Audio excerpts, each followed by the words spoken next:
Students, once again welcome to the chemistry lecture. મિત્રો, આપણે લોકો ધોરણ 12 માં ચેપ્ટર નંબર 2 એટલે કે દ્રાવણો સોલ્યુશન્સ એમનું આજે ત્રીજો લેક્ચર એટેન્ડ કરી રહ્યા છીએ. આગળ આપણે દ્રાવણના પ્રકાર અને મેઇન દ્રાવણની સાંદ્રતાઓ ગણવાની અમુક પદ્ધતિઓ ચાલતી હતી. એમના સૂત્રો ઓલરેડી જોઈ ગયા છીએ. લાસ્ટ લેક્ચરમાં એમના દાખલાઓ પણ ગણ્યા છે અને આજે પણ એમાં દાખલાઓ આપણે કન્ટિન્યુ કરવાના છીએ. આજે આપણે એમના જે સ્વાધ્યાયમાં આપેલા દાખલાઓ છે એમને કેલ્ક્યુલેટ કરીએ. તો એમાં સ્વાધ્યાયનો ચોથો દાખલો, એટલે મેં અહીંયા રકમ થોડી શોર્ટમાં લખી હશે, બરાબર? એટલે દાખલાઓ ગણતા સાથે તમારે ટેક્સ્ટબુક નું સ્વાધ્યાય પણ ખુલ્લું રાખજો, એટલે એક્ઝેક્ટલી શું રકમ આપી છે એ ખબર પડે, એના ઉપરથી ડેટા બનાવવાના છે. ઓકે, આમાં એવું આપ્યું છે કે 68% HNO3 ધરાવતું જલીય દ્રાવણ છે, અથવા નાઇટ્રિક એસિડ છે 68% HNO3 તરીકે જલીય દ્રાવણમાં છે એવું કીધું છે. એટલે ટૂંકમાં HNO3 નું 68% જલીય દ્રાવણ છે એમ કીધું છે. જો દ્રાવણની ઘનતા 1.504 ગ્રામ પર ml હોય તો આવા એસિડના નમૂનાની મોલારિટી ગણો એવું પૂછ્યું છે. એટલે અથવા એસિડનું આ જે દ્રાવણ બન્યું છે એની મોલારિટી ગણો. ઓકે, તો 68% HNO3 આપ્યું છે એટલે આપણને એક ઈ ખબર પડે કે ભાઈ 68% છે એટલે એની એટલી ખબર પડે કે ભાઈ 68 ગ્રામ HNO3 આપ્યું છે. 68 ગ્રામ નાઇટ્રિક એસિડ છે દ્રાવણ. ઓકે, અને દ્રાવણ હોય કેટલું? તો કે દ્રાવણનું દળ 100 ગ્રામ હશે. એટલે આ 68 ને 2 70 ને 30 100 એટલે 32 ગ્રામ પાણી હશે, બરાબર? અને 100 ગ્રામ દ્રાવણ હોય ટોટલ. ટકાવારી હંમેશા કેટલાય હશે? 100. એટલે 68% HNO3 આપ્યું છે એટલે આની એટલી ખબર પડે. 32 ગ્રામ પાણીની અહીંયા આપણે કઈ જરૂર પડવાની નથી, પણ છતાં લખ્યું છે. અથવા તમે ડાયરેક્ટ એવું લખી શકો 100 ગ્રામ દ્રાવણમાં 68 ગ્રામ HNO3 હોય એટલે બાકીનું પાણી હોય, કારણ કે જલીય દ્રાવણ કીધું છે એટલે ઓલરેડી ખબર પડે. ઓકે, હવે સૌથી પહેલા આપણે મોલારિટીમાં જરૂર છે નહીં પડે તો કે દ્રાવ્યનું વજન ગ્રામમાં તો કે છે, છેદમાં અણુભાર તો કે HNO3 નો ગણતા આવડશે. દ્રાવણનું કદ લીટરમાં તો પહેલા ઈ આપણને આમાં કે આપ્યું નથી, તો દ્રાવણનું કદ ગણવું પડશે. અચ્છા, દ્રાવણનું કદ શેના ઉપરથી મળે? તો કે ઘનતા આપી છે તો ઘનતા ઉપરથી મળી જાય. ઘનતા બરાબર દળના છેદમાં કદ, તો કદ બરાબર દળના છેદમાં ઘનતા. ગઈકાલે પણ આપણે એક દાખલામાં આમનો ઉપયોગ કર્યો હતો, સેમ આ જ રીતે, રાઈટ? તો કદ બરાબર દળના છેદમાં ઘનતા. દળ કેટલું છે દ્રાવણનું? તો કે 100 ગ્રામ. ઘનતા કેટલી છે? તો કે 1.504 ગ્રામ. તો 100 ભાગ્યા 1.504 કરશો એટલે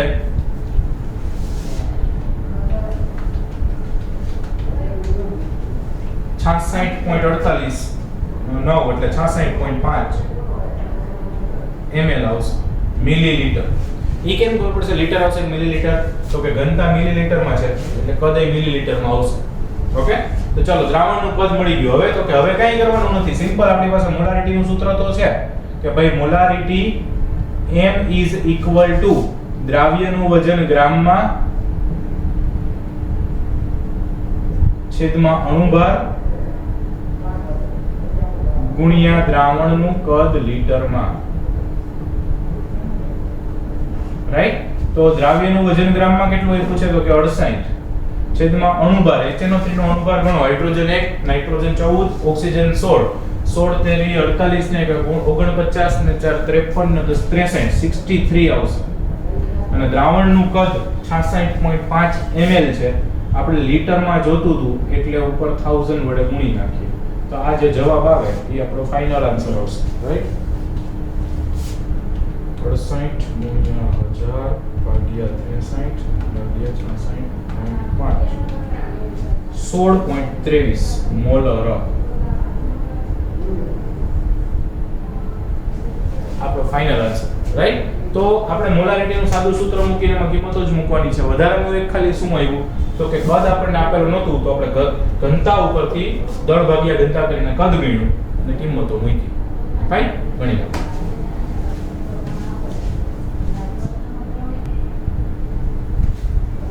ઓકે, નેક્સ્ટ છે સ્વાધ્યાયનો પાંચમો. એમાં આપ્યું છે ગ્લુકોઝનું પાણીમાં બનાવેલા દ્રાવણ પર 10% W/W એમ લેબલ લગાવેલું છે. લેબલ લગાવેલું છે એટલે છે ટૂંકમાં ગ્લુકોઝનું પાણીમાં બનાવેલું દ્રાવણ છે એ કેટલું છે 10% W/W છે.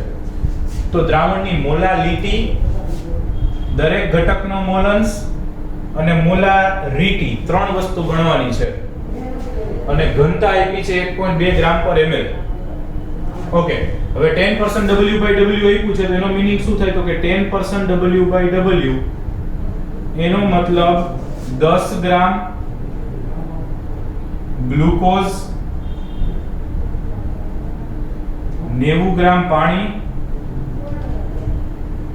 અને 100 ગ્રામ દ્રાવણ હોય. ટોટલ કેટલું હોય તો કે 100 ગ્રામ દ્રાવણ હોય. એક આટલી ખબર પડે. ઓકે, હવે દ્રાવણનું કદ આપણે જરૂર પડશે મોલારિટી માટે, તો એ આરવાર ગણિત નાખીએ તો કે દ્રાવણનું કદ બરાબર દળના છેદમાં ઘનતા. દ્રાવણનું દળ કેટલું આપ્યું છે તો કે 100, ઘનતા કેટલી આપી છે તો કે 1.2, તો 100 ભાગ્યા 1.2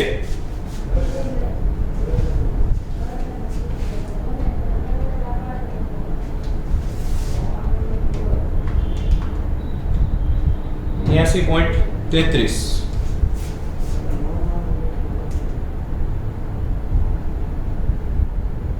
મિલીલીટર. એ કેમ ખબર પડશે તો કે ઘનતા છે એ ml માં છે એટલે કદ ml માં મળશે આપણને. ઓકે, આટલું મળ્યું છે. મોલાલિટી, મોલન્સ અને ઘનતા, સોરી મોલારિટી ત્રણ વસ્તુ ગણવાની છે. અચ્છા, મોલન્સ માટે પછી આપણે એટલી ખબર પડી બધાયના મોલની જરૂર પડશે તો કે હા, તો એ આવા ગણી નાખીએ. તો સૌથી પહેલા ગ્લુકોઝના મોલ એટલે એનું વજન, ગ્લુકોઝનું વજન કેટલું છે તો કે 10 ગ્રામ છેદમાં અણુભાર. ગ્લુકોઝનો અણુભાર, ગ્લુકોઝ એટલે C6H12O6 એટલે 180 એમનો અણુભાર થશે એટલે એમના કંઈક મોલ મળશે. પછી પાણીના મોલ એટલે કે H2O ના મોલ, એ કેટલા ગ્રામ આપ્યું છે તો કે 90, એનો અણુભાર તો કે 18, 18 × 90 એટલે એના મોલ 5 મળશે અને કુલ મોલ કંઈક મળશે.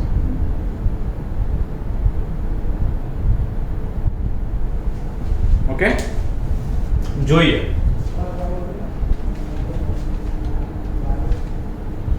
.055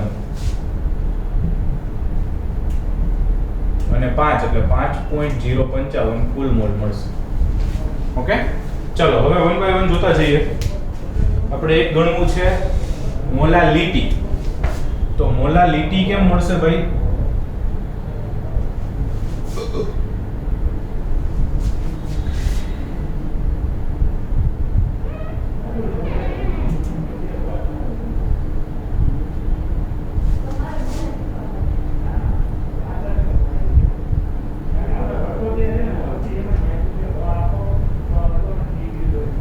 મોલાલિટી એટલે મોલના છેદમાં દ્રાવકનું વજન કિલોગ્રામમાં.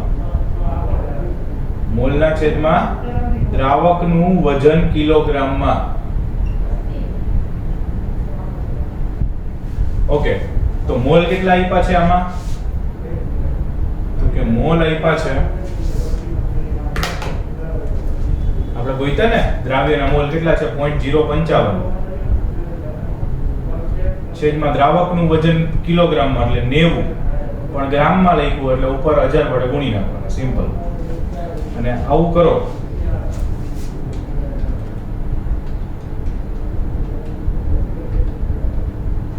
એટલે 0.611 એમની મોલાલિટી આવશે. 0.611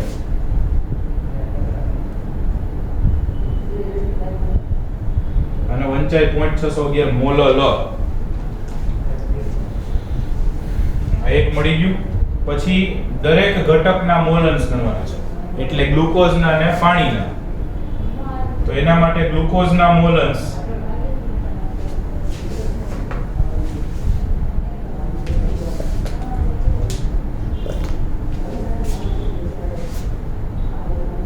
ગ્લુકોઝના મોલ અંશ એટલે ગ્લુકોઝના મોલ છેદમાં કુલ મોલ. તે ઘટકના મોલ છેદમાં કુલ મોલ એવું સૂત્ર છે ને.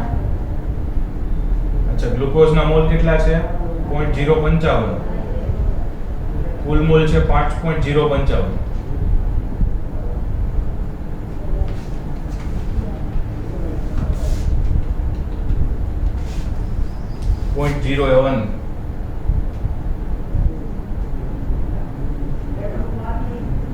આ મળ્યા ગ્લુકોઝના મોલન્સ. પછી આપણે ગણીએ પાણીના મોલન્સ અથવા H2O ના મોલન્સ. તો એમનું સૂત્ર શું થશે તો કે પાણીના મોલ છેદમાં કુલ મોલ અથવા તો H2O ના મોલ છેદમાં કુલ મોલ.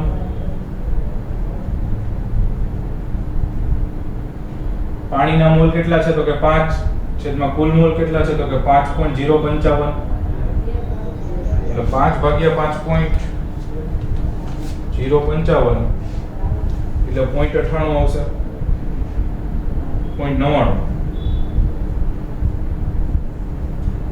અથવા આમ ન ગણ્યા હોત એટલે 1 માંથી બાદ કરી નાખ્યા 1 - 0.01 તોય આવી જાય. ઓકે, તો આ બંનેના મોલન્સ મળી ગયા એટલે બીજી વસ્તુ મળી ગઈ. અને ત્રીજું ગણવાનું છે એની મોલારિટી. તો મોલારિટી નું સૂત્ર તો આપણી પાસે ઓલરેડી છે.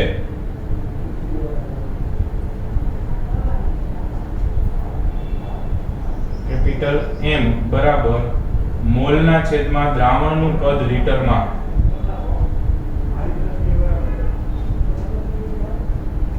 મોલ કેટલા છે 0.055. દ્રાવણનું કદ લીટરમાં કેટલું છે 83.33 ml. એને લીટરમાં ફેરવવા છે એટલે ગુણ્યા 1000 કરી નાખું અહીંયા. કટ થાય છે સ્ટુડન્ટ? આવે છે બધું? તો કે આવે છે, વાંધો નથી. 0.055 ગુણ્યા 1000 ભાગ્યા 83.66 મોલર.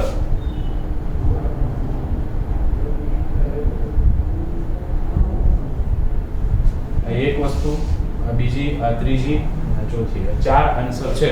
ટોટલ આટલું આપણને પૂછ્યું હતું. હવે મળે છે બહુ સારી રીતે. ફાઇન, ગણી નાખો. ચલો,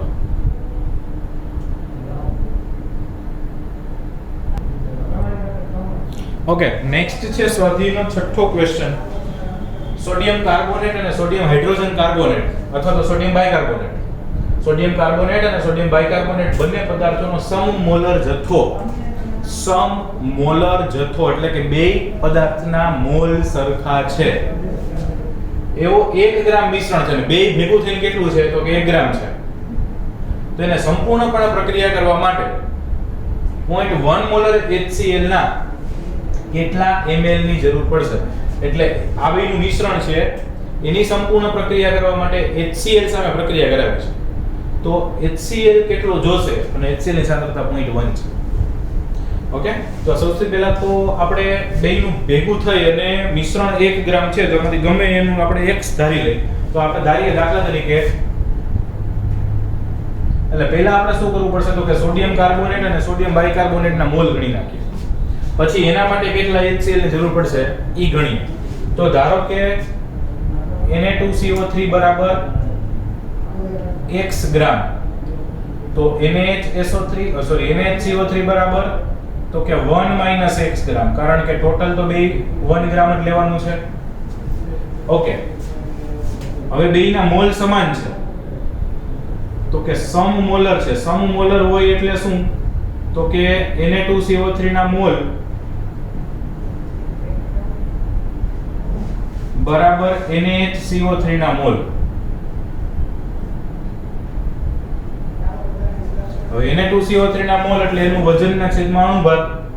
અચ્છા, એનું વજન કેટલું છે તો કે x. એનો અણુભાર કેટલો થશે Na2CO3?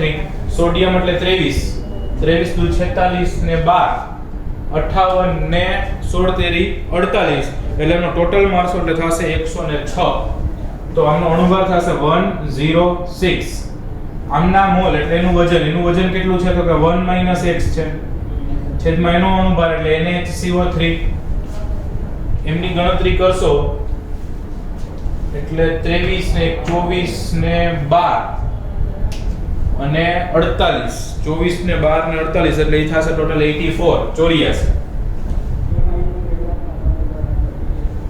હવે આમનું સાદું રૂપ આપો એટલે 84x is equal to 106 minus 106x 106x ને આ બાજુ લઈ લો એટલે 106x plus 84x બરાબર 106 184 690 એટલે x બરાબર 106 છેદમાં 190 106 ના છેદમાં 190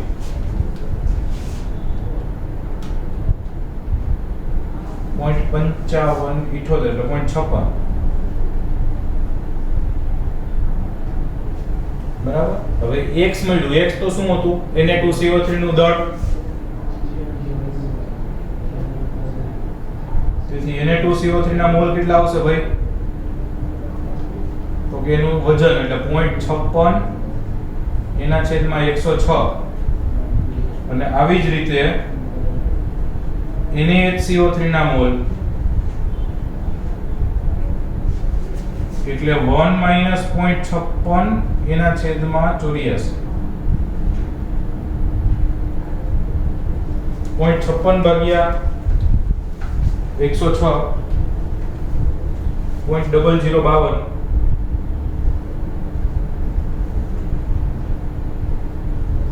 528 એટલે 53 લખી શકાય અને નીચેની ગણતરી કરીએ 1 minus 0.56 is divided by 84 એમાં આવશે 0.00523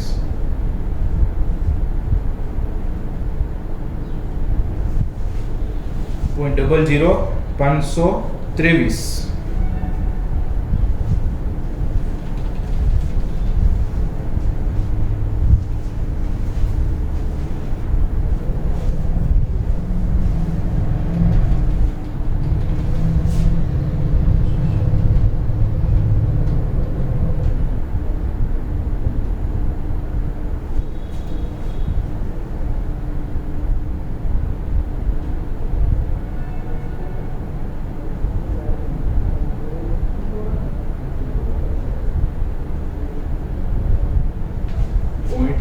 વધારે પ્રિસાઇઝ આંકડો લીધો છે તો 0.558 is divided by 106 equal to 0.00526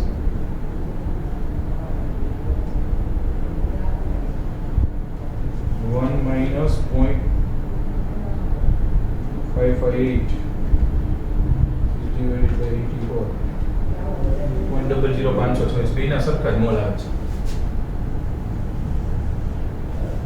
okay ચલો Na2CO3 ના મોલ મળ્યા અને NaHCO3 ના મોલ મળ્યા હવે એમના માટે એમનું હવે પ્રક્રિયા કરાવી છે કોની સાથે તો કે HCl સાથે તો એમની HCl સાથેની પ્રક્રિયા જોઈએ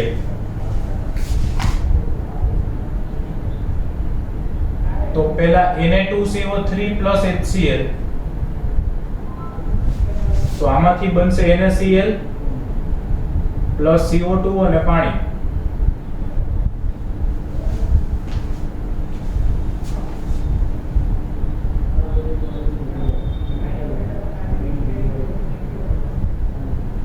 બેલેન્સ કરો તો છોકરાઓ થઈ જાય છે 2 સોડિયમ ક્લોરીન 2 સી કાર્બન 1 ને કાર્બન 1 ઓક્સિજન 3 તો ઓક્સિજન 3 હાઇડ્રોજન 2 ડન અને NaHCO3 નું લખીએ પ્રોડક્ટ સેમ જ મળશે ખાલી મોલની સંખ્યાઓ બદલશે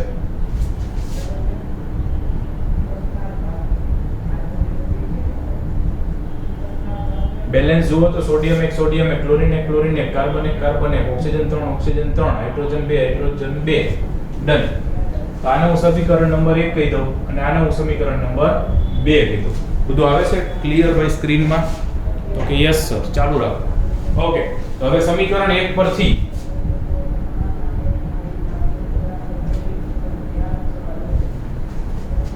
એક મોલ Na2CO3 માટે HCl ના કેટલા મોલ જરૂરી તો કે 2 મોલ 1 મોલ Na2CO3 માટે 2 મોલ HCl જરૂરી તો આપણી પાસે તો Na2CO3 ના કેટલા મોલ છે તો કે 0.00526 તો કે 0.00526 મોલ માટે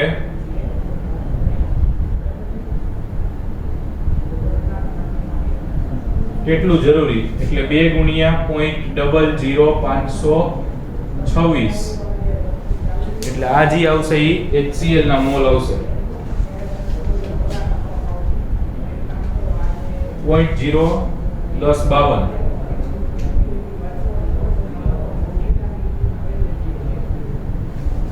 0.01052 મોલ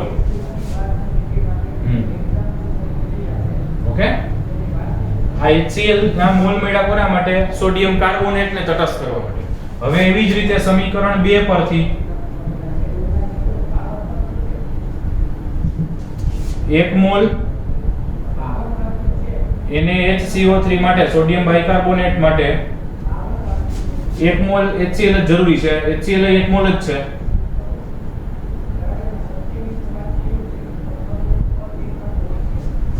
તો આપણે કેટલા મોલ NaHCO3 લેવું છે તો કે એ 0.00526 જ છે તો કે 0.00526 મોલ NaHCO3 માટે તો કે એમાં કરો તો 0.00526 મોલ જ આવશે આ HCl અને આ HCl બે HCl આવ્યા આ Na2CO3 ને બેલેન્સ કરવા માટે જોઈ આ NaHCO3 માટે જોઈ તેથી HCl ના કુલ મોલ બરાબર 0.01052 પ્લસ 0.00526 એટલે કે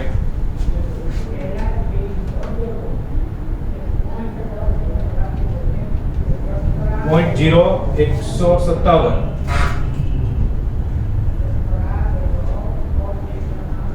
તો આટલા મોલ HCl ના મળ્યા કુલ મોલ મળી ગયા Na2CO3 NaHCO3 બે માટે જરૂરી મોલ મળી ગઈ કે સર આપણે અહીંયા કદની પૂછ્યું છે તમે મોલ ગણવા માંડ્યા છો તો કે મને ખબર છે મોલારિટી આપી દીધી છે મોલ ગોતી લઈ તો કદ આપોઆપ મળી જશે બરાબર છે હવે આપણે માસ્ટર સ્ટ્રોક મારીએ કે ભાઈ મોલારિટી નું સૂત્ર શું તો કે મોલારિટી એટલે મોલના છેદમાં કદ લીટરમાં મોલારિટી કેટલી આપી છે તો કે 0.1 મોલ કેટલા ગોતી આવ્યા તો કે 0.01578 તો કદ કેટલું આવશે તો કે કદ જે આવવું હોય કંઈક આવશે બરાબર છે અહીંથી હું કદને કરતા બનાવી દઉં તો કદ બરાબર 0.01578 એને ભાગ્યા 0.1 એટલે કે 0.157 લીટર આવશે 0.157 લીટર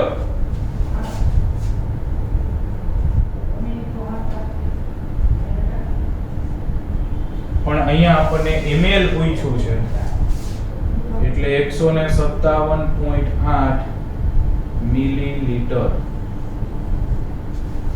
રાઈટ તો ફરી એકવાર આખો દાખલો આમ તમને લાગે થોડો મોટો પણ ઈઝી છે કે આપણને HCl નું કદ પૂછ્યું છું મોલારિટી આપી હતી બરાબર તો મોલારિટી ઉપરથી કદ કેમ મળે તો કે મોલારિટી બરાબર મોલ પ્રતિ લીટર તો પહેલા આપણે મોલ ગોતવો પડે એટલે કે Na2CO3 માટે કેટલા HCl ના મોલ જોઈ અને NaHCO3 માટે કેટલા મોલ જોઈ તો પણ એના માટે પહેલા Na2CO3 NaHCO3 ને તો મોલ ગણવા પડશે એટલે આપણે સૌથી પહેલા સ્ટાર્ટિંગ કર્યું કે એને x ગ્રામ ધારી લીધું બીજાને 1 - x કારણ કે કુલ 1 ગ્રામ આપ્યું હતું હવે સમમોલર છે એટલે બેયના મોલને તમે સરખાવી શકો મોલ એટલે વજનના છેદમાં અણુભાર બેયને સરખાવ્યું એમાંથી x મળી ગયો એટલે કે Na2CO3 નું વજન મળ્યું એના ઉપરથી NaHCO3 નું મળે એના ઉપરથી બંનેના મોલ ગણી લીધા વજનના છેદમાં અણુભાર વજનના છેદમાં એટલે Na2CO3 NaHCO3 ના મોલ મળ્યા પહેલા બીજું એકના મોલ મળ્યા બીજાને આપવા મળી જાય કારણ કે લઈ ખુદતું સમમોલર છે ઓકે હવે આ સમીકરણોમાં આવડતા હોવા જોઈએ એ આપ્યા ના હોય કે HCl આરે પ્રક્રિયા કરાવી છે તો Na2CO3 HCl બને તો NaCl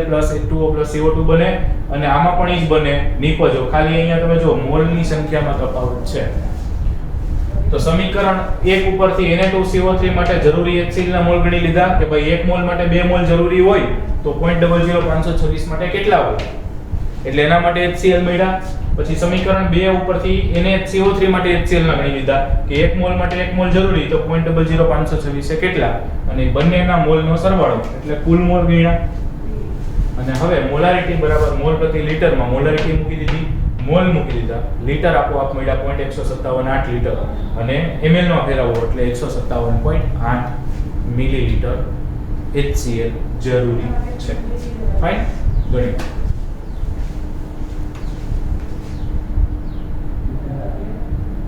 ઓકે, એના પછી છે સ્વાધ્યાયનો 7મો દાખલો કે દળથી 25% દ્રાવણના 300 ગ્રામ, એટલે દળથી 25% ધરાવતું હોય એવું દ્રાવણ એનું 300 ગ્રામ લીધું છે, અને દળથી 40% હોય એવું દ્રાવણ 400 ગ્રામ લીધું છે. ઈ બેયને મિશ્ર કરીને દ્રાવણ બનાવવામાં આવ્યું છે. એટલે 300 ગ્રામ 25% વાળું સોલ્યુશન લીધું, 400 ગ્રામ 40% વાળું સોલ્યુશન લીધું, બેયને મિક્સ કર્યું છે અને દ્રાવણ બન્યું છે. તો આ પરિણમતા દ્રાવણની જે રિઝલ્ટિંગ સોલ્યુશન બન્યું એમ નહીં, દળથી ટકાવારી ગણો. એટલે બેયના પર્સન્ટેજ W/W આપ્યા છે અને છે જે દ્રાવણ બને એમાં આપણે W/W ગણવાના છે, મિશ્ર દ્રાવણ. ઓકે, હવે 25% નો મીનિંગ શું થાય? તો કે 25% એટલે 100 ગ્રામ માંથી 25 ગ્રામ દ્રાવ્ય હોય. ઓકે,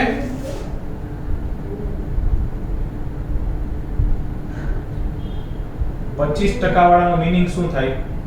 તો કે 100 ગ્રામ માંથી 100 ગ્રામ દ્રાવણમાં 25 ગ્રામ દ્રાવ્ય હોય. 100 ગ્રામ દ્રાવણમાં 25 ગ્રામ દ્રાવ્ય હોય. ઓકે, તો આપણે તો એવું કેટલું લીધું છે? તો કે 300 ગ્રામ છે. તો કે તો 300 ગ્રામ દ્રાવણમાં કેટલું દ્રાવ્ય હશે?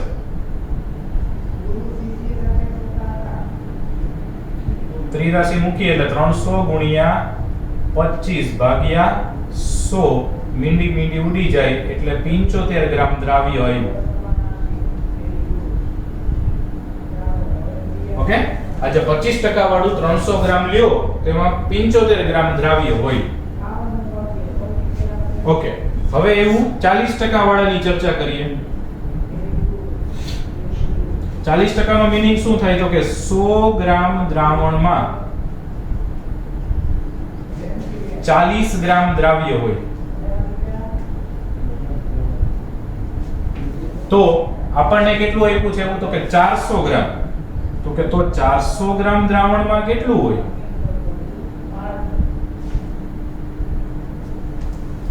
તો કે એમની ત્રિરાશિ કમ્પ્લીટ કરી એટલે 400 ગુણ્યા 40 છેદમાં 100, મીંડી ગઈ તો ચોકે 16, 160 ગ્રામ દ્રાવ્ય.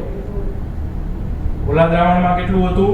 તો કે 75 ગ્રામ હતું. આમાં કેટલું છે? તો કે 160 ગ્રામ છે. એટલે કે કુલ દ્રાવ્યનું વજન કેટલું થયું? તો કે કુલ દ્રાવ્યનું વજન 75 ગ્રામ પ્લસ 160 ગ્રામ, 160 ને 75 40, 235 ગ્રામ દ્રાવ્ય થયું.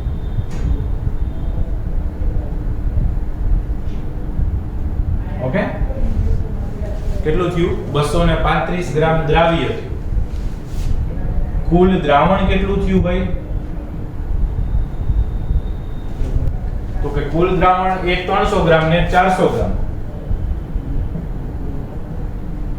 એટલે કે 700 ગ્રામ દ્રાવણ થયું. ઓકે, હવે W/W ગણવાનું છે, દળથી ટકાવારી. તેમાં દ્રાવ્યના દળથી ટકાવારી ગણીએ તો કે દ્રાવણમાં દ્રાવ્યના પર્સન્ટેજ W/W. દ્રાવણમાં દ્રાવ્યના પરસેન્ટેજ W/W એટલે કે દ્રાવ્યનું વજન ગ્રામમાં 235 છેદમાં દ્રાવણનું વજન ગ્રામમાં એટલે કે 700 અને એને ગુણ્યા 100 એટલે 235 ભાગ્યા 700 એને ગુણ્યા 100.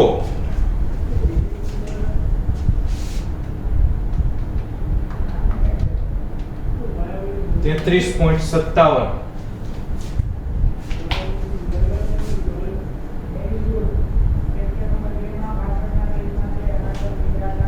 આન્સર આવ્યો. આટલો જ ચાલે.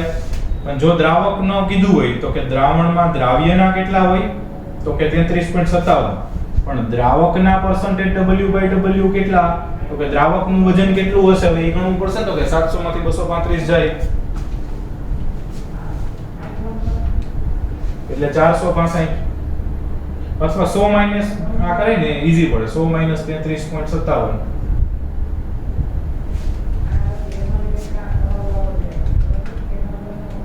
66.43.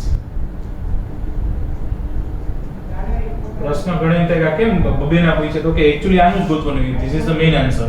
આ તો ક્યાંક દ્રાવકનું પૂછ્યું હોય તો આપણે દ્રાવ્યનું ગણવાનું છે, દ્રાવકનું. બરાબર, બંને ગણી નહીં થાય છે. દ્રાવ્યનું મેઇન ગણવાનું હોય તો એ આપણે 33.57% W/W આવે અને 100 માંથી બાદ કરી નાખો તો બીજાના આવે 66.43 W/W. ઓકે, ચલો આટલું લખી નાખો.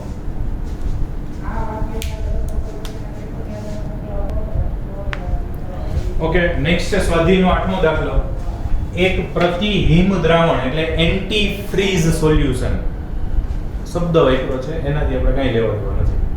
ઓકે, એક પ્રતિહિમ દ્રાવણ 222.6 ગ્રામ ઇથિલિન ગ્લાયકોલ એટલે કે C2H6O2 ઇથિલિન ગ્લાયકોલ કેટલું 222.6 ગ્રામ અને 200 ગ્રામ પાણી મિશ્ર કરીને બનાવવામાં આવ્યું છે. 222.6 ગ્રામ ઇથિલિન ગ્લાયકોલ છે, 200 ગ્રામ પાણી છે. તો દ્રાવણની મોલાલિટી ગણો અને જો દ્રાવણની ઘનતા આટલી હોય 1.072 ગ્રામ પર ml તો દ્રાવણની મોલારિટી ગણો. એક મોલાલિટી ગણવાની છે, એક મોલારિટી ગણવાની છે. ઓકે, મોલારિટી માટે આપણને એક ખબર છે કે ઘનતા ઉપરથી કદ ગોતવું પડશે. તો પહેલા આપણે ડાયરેક્ટ દ્રાવણનું કદ ગણી નાખીએ. તો કે ભાઈ દ્રાવણનું કદ બરાબર દળના છેદમાં ઘનતા. દ્રાવણનું દળ કેટલું છે તો કે આ બેને ભેગા કર્યા છે એટલે 200 અને 222 એટલે 422.6. 200 અને 222 એટલે કે 422.6 છેદમાં ઘનતા 1.072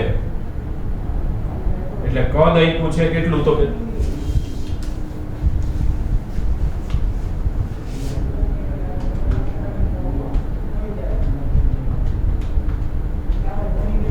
394.21 મિલીલીટર, કારણ કે ઘનતા મિલીલીટરમાં છે. ઓકે, એક દ્રાવણનું કદ આપણને મળી ગયું છે. જ્યાં જરૂર પડશે ત્યાં આપણે એનો ઉપયોગ કરશું. ઓકે, હવે સિમ્પલ મોલારિટી અને મોલાલિટી ગણવાની છે. તો પહેલા મોલાલિટીનું સૂત્ર શું ભાઈ? તો કે દ્રાવ્યનું વજન ગ્રામમાં છેદમાં અણુભાર ગુણ્યા દ્રાવણનું કદ લીટરમાં. બધાની કિંમત આપણે મૂકી દઈએ તો દ્રાવ્યનું વજન કેટલું આપ્યું છે ભાઈ એમાં? તો કે ઇથિલિન ગ્લાયકોલ ને દ્રાવ્ય કર્યું એટલે 222.6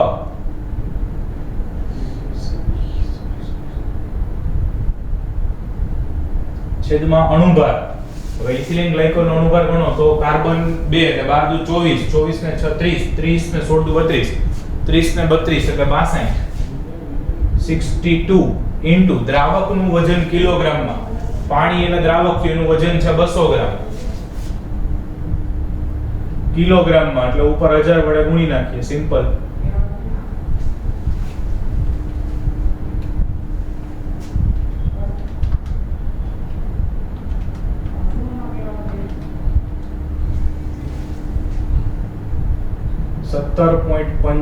મોલ. એક આન્સર મળી ગયો 17.95 મોલ. આ મોલાલિટી મળી. હવે મોલારિટી ગણી નાખીએ. તો કે મોલારિટી કેપિટલ M બરાબર દ્રાવ્યનું વજન ગ્રામમાં છેદમાં અણુભાર ગુણ્યા દ્રાવણનું કદ લીટરમાં.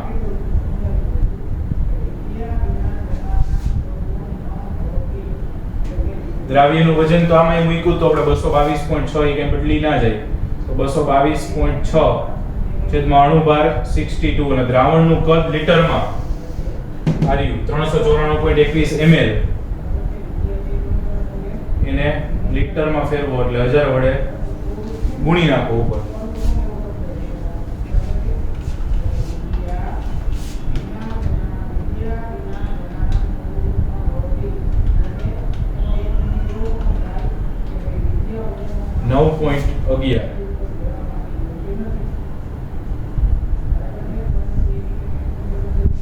રેડી? મોલારિટી ને મોલારિટી બે જ ગણવાનું હતું તો ગણી નહીં. બહુ સરળ દાખલો છે. ખાલી એક ઘનતા આપી છે એના ઉપરથી કદ ગણ્યું. ઘનતા ઉપરથી કદ ગણ નહીં. બાકી મોલારિટી નું સાદું સૂત્ર મૂકી સાદું. ઓકે, ઘણા એના પછી પ્રશ્ન થાય કે અમુક રેફરન્સ બુકમાં કે સરળ મોલ વાળું સૂત્ર મૂક્યું તો કાંઈ વાંધો નહીં, મોલ ગણીને કરી નાખો. આ એક્ચ્યુઅલી આને ગણો એટલે મોલ જ થયું ને, વજનના છેદમાં અણુભાર. એટલે મોલના છેદમાં સીધું વજન મૂક્યું હોય કિલોગ્રામમાં અને મોલના છેદમાં લીટરમાં કદ મૂક્યું હોય તો એ જ દાખલો થયો, કોઈ જ ફેરફાર નહીં, એ પણ ચાલે. રાઈટ? ગણો.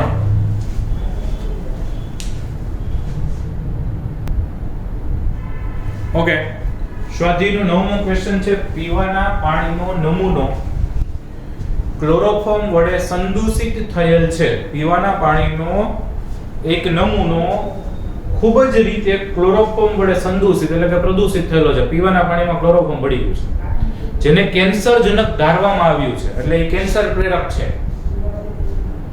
અને આ સંદૂષણનું સ્તર 15 ppm છે, પાર્ટ્સ પર મિલિયન, એટલે કે મિલીગ્રામ પ્રતિ લીટર અથવા ગ્રામ પર મિલી ગુણ્યા 10⁶ બધું ચાલે, જે સૂત્ર તમને અનુકૂળ આવે.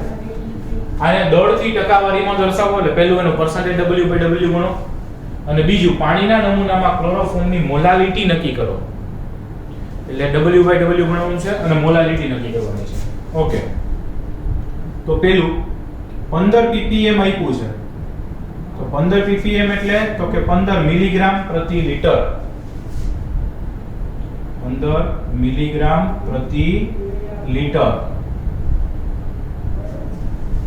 આવો મીનિંગ થાય ppm માં.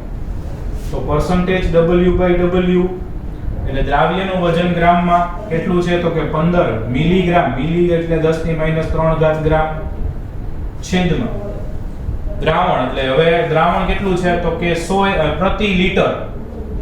પ્રતિ લીટર, લીટર એટલે 1 લીટર એટલે 1000 ml, 1000 ml એટલે 1000 ગ્રામ, કારણ કે પાણી છે એટલે એની ઘનતા 1 હોય એટલે ભાગ્યા 1000 ગ્રામ અને ગુણ્યા 100 ટકાવારીનું. દ્રાવ્યનું દ્રાવણનું ગુણ્યા 100. હું સાદું રૂપ આપો એટલે 15 ગુણ્યા આ 10, આ મીંડી ગયા 10 ઉપર આવે એટલે -1 ઘાત, એટલે 10⁻⁴ પર્સન્ટેજ W/W. ચલો, એક જવાબ આવી ગયો 15 ગુણ્યા 10⁻⁴. બીજું પૂછ્યું છે મોલાલિટી ગણવાની છે. તો કે મોલાલિટી એટલે તો દ્રાવ્યનું વજન ગ્રામમાં છેદમાં અણુભાર ગુણ્યા દ્રાવકનું વજન કિલોગ્રામમાં. તો આમ જોવા જાવ તો દ્રાવ્યનું વજન ગ્રામમાં કેટલું છે તો કે 15 ગુણ્યા સૂત્ર લખીને જ કરીએ, બરાબર ને? દ્રાવ્યનું વજન ગ્રામમાં છેદમાં અણુભાર ગુણ્યા દ્રાવકનું વજન કિલોગ્રામ. ઓકે, દ્રાવ્યનું વજન કેટલું આપ્યું છે આપણને તો કે 15 મિલીગ્રામ. એને ગ્રામમાં ફેરવો એટલે 15 ગુણ્યા 10⁻³ ગ્રામ છેદમાં અણુભાર. અણુભાર એટલે CCl4, ક્લોરોફોર્મ. ક્લોરોફોર્મ એટલે CHCl3, સોરી, ક્લોરોફોર્મ એટલે CHCl3.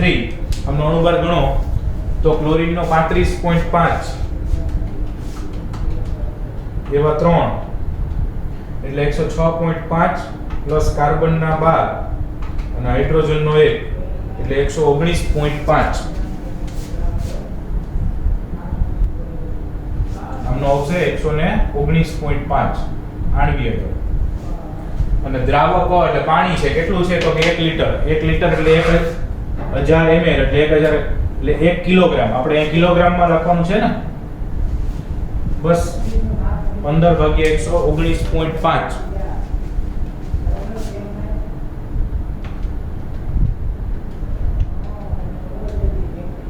.1255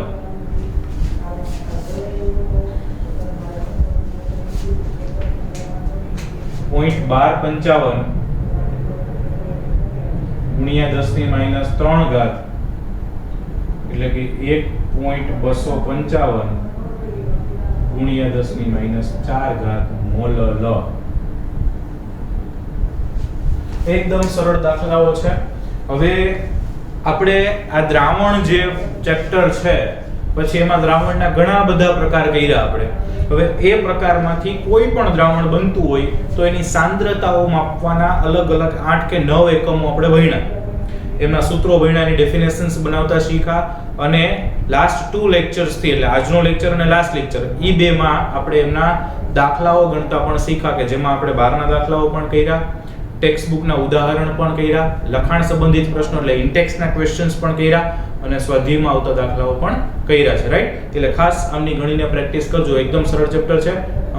આના પછી આ અહીંયા આગળ સાંદ્રતા વાળો ટોપિક કમ્પ્લીટ થાય છે, ફાઇન, ગણી શકો છો.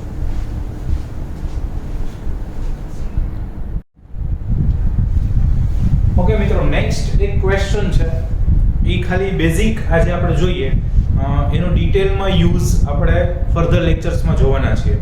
ઓકે, તો ક્વેશ્ચન કંઈક આવો લખ્યો છે કે દ્રાવ્યતા એટલે શું? What is solubility? દ્રાવ્યતા એટલે સોલ્યુબિલિટી, કેટલા પ્રમાણમાં દ્રાવ્ય થાય છે, ઓગળે છે, એમને એમની સોલ્યુબિલિટી કહેવાય.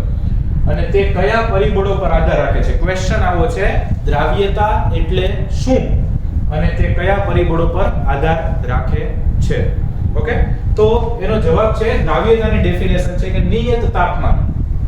પહેલી વસ્તુ છે કે તમે કોઈ પણ દ્રાવ્યતાનું માપન કરવી હોય, વાત કરવી હોય, તો એક ચોક્કસ તાપમાન રાખવું પડે, નિયત તાપમાન રાખવું પડે. કેમ એવું? તો કે સપોઝ તમે મને ખાંડની દ્રાવ્યતા પૂછતા હોય કે ખાંડની પાણીમાં દ્રાવ્યતા કેટલી છે. હવે તમે સિમ્પલ વિચારો, તમે એમનેમ ખાંડ ઉગાડતા હોય તો એ કંઈક અમુક જથ્થામાં દ્રાવ્ય થાય, અને એની બદલે ઈ જ દ્રાવણને ગેસ ઉપર ગેસ ચાલુ કરીને રાખ્યું હોય અથવા તાપમાન આપીને રાખ્યું હોય તો એ કંઈક ખાંડ વધુ દ્રાવ્ય થાય. તો બેની દ્રાવ્યતા કેવી થઈ ગઈ? પાણી ઈ જ છે, ખાંડ ઈ જ છે, દ્રાવ્યતા બદલી ગઈ. તો તાપમાન ચોક્કસ રાખવું પડે, પછી દ્રાવ્યતાની ચર્ચા કરાય. એટલે કે નિયત તાપમાને નિશ્ચિત જથ્થાના દ્રાવકમાં, બીજું શું ચોક્કસ રાખવું પડે? દ્રાવકનો જથ્થો નિશ્ચિત રાખવો પડે. એટલે દાખલા તરીકે ખાંડની દ્રાવ્યતાની જ વાત કરતા હોય આપણે, એક એક્સ નામનું વિદ્યાર્થી છે, એ 1 લીટર પાણીમાં ખાંડ ઉગાડતો હોય, અને વાય નામનો કોઈ વિદ્યાર્થી છે, એ 2 લીટર પાણીમાં ખાંડ ઉગાડતો હોય, તો ઓગળતો ખાંડનો જથ્થો છેલ્લે પ્રમાણ સરખું રહેશે, પણ હાલ પૂરતો એમનો જથ્થો તો કે અલગ અલગ હશે, કારણ કે 1 લીટરમાં જેટલી ખાંડ ઓગળે એટલી જ 2 લીટરમાં ઓગળે એવું નહીં, 2 લીટરમાં એના કરતા વધારે ઓગળશે. એટલે પેલું નિયત તાપમાન લેવું પડશે, બીજું નિશ્ચિત જથ્થાનું દ્રાવક, દ્રાવક એટલે જેમાં ઓગાળવાનું હોય ઈ. તો નિયત તાપમાને નિશ્ચિત જથ્થાના દ્રાવકમાં ઓગળેલ દ્રાવ્યના મહત્તમ જથ્થાને, દ્રાવ્યનો કેટલો જથ્થો ઓગળે છે, પણ ઈ જથ્થો કેવો લેવાનો? તો કે મહત્તમ લેવાનો, એને દ્રાવ્યતા કહેવાય. કેમ સર મહત્તમ લેવાનું? તો કે સિમ્પલ, એક્સ નામનો બાળક 1 લીટર પાણીમાં ખાંડ ઉગાડે છે, વાય નામનું બાળક 2 લીટર પાણીમાં ખાંડ ઉગાડે છે, તો આને 2 ચમચા ખાંડ, સપોઝ 20 ગ્રામ ખાંડ નાખી, ઓગળી ગઈ, તો કે હાલો પૂરું થઈ ગયું. દ્રાવ્યતા કેટલી? તો કે 1 લીટરમાં 20 ગ્રામ. વાય નામના ભાઈએ તો કે એને 20 ગ્રામ ખાંડ ઉગાડી, હાલો ઈ કે ઓગળી ગઈ. પણ ઓગળી ગઈ એટલે ઓગળવાનું પૂરું નથી ગયું, તો તમે નાખી એટલી ઓગળી ગઈ, હજી શક્ય છે કે ઓગળતી? તો તમારે ઈ ખાંડ ઉમેરતું જવાનું, ઓગાળતું જવાનું, સતત હલાવતું જવાનું, જ્યાં સુધી ઈ ખાંડ ઓગળતી બંધ ન થાય. એટલે હવે માની લો એક સમય એવો થોડી થોડી ખાંડ ઉમેરતા જાવ ઓગળતી જાય છે. એક સમય એવો આવે કે હવે ખાંડ નાખો તો ઓગળતી નથી, ઈ ઉમેરેલી ખાંડ એમનેમ પડી રહે. તો ત્યારે તમે એમ કહીશો કે હવે ભાઈ ખાંડ ઓગળતી બંધ થઈ ગઈ, મહત્તમ ઓગળી ગઈ. તો એ મહત્તમ કેટલી ઓગળી, એને એની દ્રાવ્યતા કહેવાય. નકર તો તમે 1 ગ્રામ, દાખલા તરીકે કોઈ 20 ગ્રામ ઓગળતું હોય તો એમાં 2 ગ્રામે ઓગળી શકવાની, 5 ગ્રામે ઓગળી શકવાની, 7 ગ્રામે ઓગળી શકવાની. તો દ્રાવ્યતા લેવી કઈ? 1 ગ્રામ વાળી લેવી, 2 ગ્રામ વાળી લેવી, 5 ગ્રામ વાળી, 7 એવી એકઈ નહીં, મહત્તમ કેટલી ઓગળે છે એને એની દ્રાવ્યતા કહેવાય. તો નિયત તાપમાને નિશ્ચિત જથ્થાના દ્રાવકમાં ઓગળેલા દ્રાવ્યના મહત્તમ જથ્થાને દ્રાવ્યતા કહેવાય. દ્રાવ્યતાનું ઇંગ્લિશ થાય સોલ્યુબિલિટી. અને બીજો પ્રશ્ન હતો કે તે કયા પરિબળો પર આધાર રાખે છે? તો દ્રાવ્યતા છે એ 3 પરિબળો પર આધાર રાખશે.